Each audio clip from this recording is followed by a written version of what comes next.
আমাদের মুক্তা বেশি করে বলছে জিনিসটা, স্বাধীনতার ঘোষক। তোমরা বলো তো স্বাধীনতার ঘোষক কে? তাড়াতাড়ি বলবো। আমি বলবো বঙ্গবন্ধু কখনো স্বাধীনতার ঘোষক না, কখনো না, কোনোদিন না, কোনোদিন ছিলেন না, ভবিষ্যতে কোনোদিন বঙ্গবন্ধু স্বাধীনতার ঘোষক হবেন না। কেন? আদৌ কি বঙ্গবন্ধু স্বাধীনতার ঘোষণা দিয়েছে? আদৌ কি বঙ্গবন্ধু স্বাধীনতার ঘোষণা দিয়েছে? কোন জায়গায় আছে? 17ই মার্চ না 7ই মার্চ, ওটা ঠিক আছে, ওটা একটা প্রসঙ্গ, আর এটা আরেকটা প্রসঙ্গ।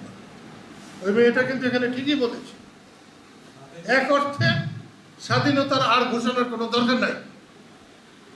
কিন্তু মুক্তিযুদ্ধে কি জিয়াউর রহমানের ঘোষণা কাজে লেগেছে না লাগে নাই? কে কে বলে লাগছে? হাত তোলো তো দেখি। ওই ঘোষণার মনে হয় যে লাগে নাই?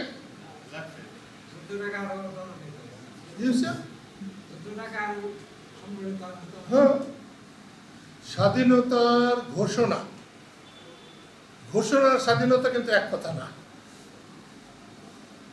বঙ্গবন্ধু স্বাধীনতার ঘোষক নন। আজকে যদি সাংবাদিকরা কেউ নোট করতে চায় করবে। আমি বলছি বঙ্গবন্ধু কখনো স্বাধীনতার ঘোষক না, কখনো ছিলেন না, কখনো স্বাধীনতার ঘোষক হবেন না। বঙ্গবন্ধু বলতেই স্বাধীনতা।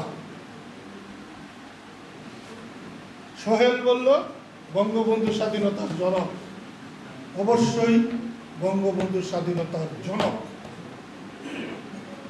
যে স্বাধীনতার জনক তার ঘোষণা দিতে হবে কেন? আর তিনি কি কোথাও ঘোষণা দিয়েছে? এটা কি সত্য কথা?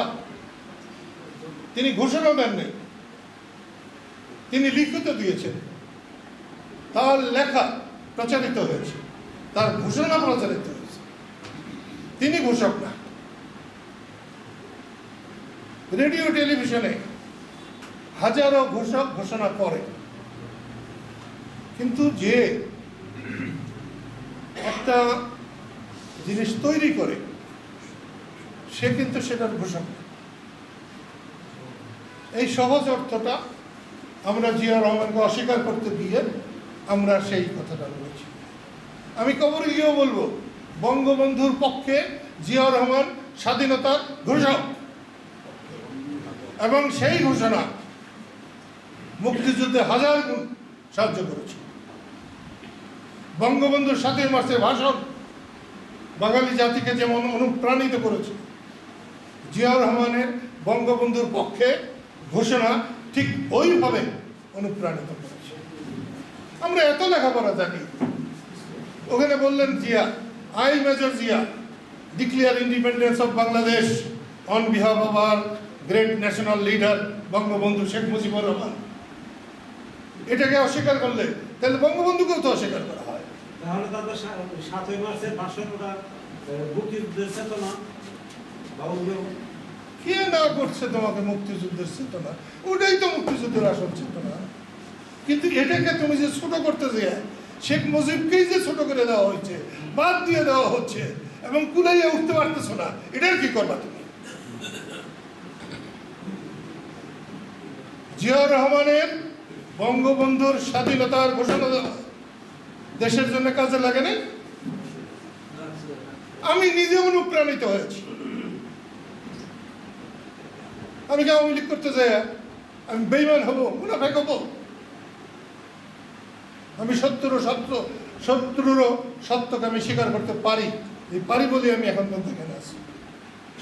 তো কেন আমরা এটা করতে গেলাম? আমি আগেই বলেছি যে এই দেশ একটা হলে যারা মুক্তিযুদ্ধ এনেছে, পৃথিবীতে কোনো দেশে মুক্তিযুদ্ধের পক্ষে বা স্বাধীনতার পক্ষে বা দেশের পক্ষে দেশের বিপক্ষে থাকে না, সবাইকে থাকে দেশের পক্ষে।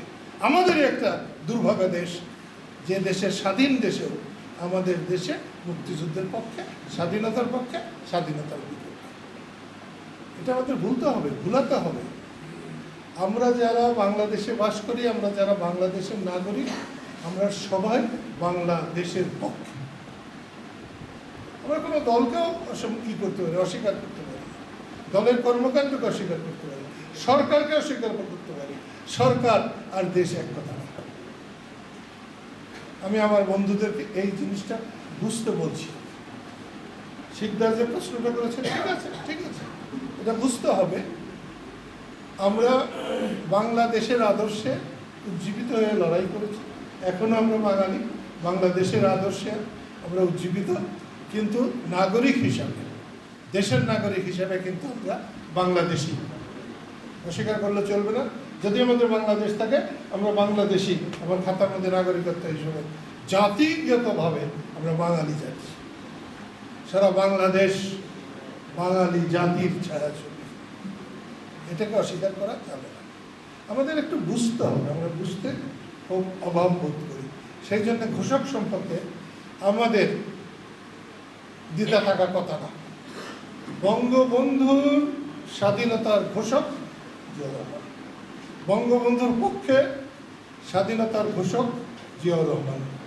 অন্য অর্থেও যদি বলা যায় ঘোষক জিয়াউর রহমান, সেটা আমি রেডিও টেলিভিশনের ঘোষক হিসাবে তাকে বলছি না, আমি তার চেয়ে অনেক উচ্চে আমি তাকে তুলে ধরার চেষ্টা করছি। কিন্তু সে প্রকৃত অর্থেই বঙ্গবন্ধুর স্বাধীনতার ঘোষক বা বঙ্গবন্ধু কর্তৃক স্বাধীনতার ঘোষক তিনি।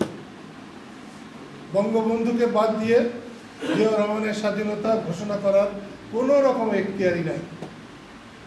তাকে বাংলাদেশের মানুষ ঘোষণা করার কোনো সুযোগ দেয় না। আমার মনে হয় এই জিনিসটা নিজেরা অধ্যয়ন করো, ভালো করে বুঝবার চেষ্টা করো। কিসের ঘোষক জিয়া? না, ঘোষক জিয়া কিসের? বঙ্গবন্ধুর পক্ষের ঘোষক, যেটা নিজেই বলেছি। সেদিন আমি শুনলাম ওই বঙ্গবন্ধু আগ পর্যন্ত ওইটুকু 2-3 বার শুনলাম। এটা করে জিয়াউর রহমানের ক্ষতিগ্রস্ত। আমাদের উচিত সহনশীল হওয়া, আমাদের উচিত সত্যকে সত্য বলা, বিরুদ্ধে গেলেও সত্য স্বীকার করার সাহস অর্জন করা। ঠিক আছে, আমাদের ঘোষক সম্পর্কে আমি একটা কথা বললাম, তোমরা ভাইবা দেখো।